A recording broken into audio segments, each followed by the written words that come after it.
ब्रह्ममुरारिसुरार्चितलिङ्गं निर्मलभासितशोभितलिङ्गम् जन्मज दुःखविनाशकलिङ्गं तत्प्रणमामि सदा शिवलिङ्गम्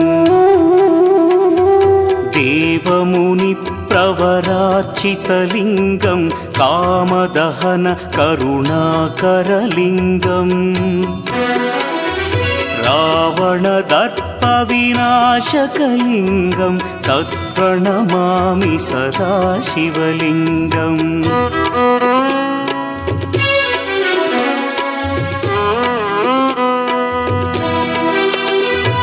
सर्वसुगन्धसुलेपितलिङ्गं बुद्धिविवर्धनकारणलिङ्गं सिद्धसुरासुरवन्द्यलिङ्गम्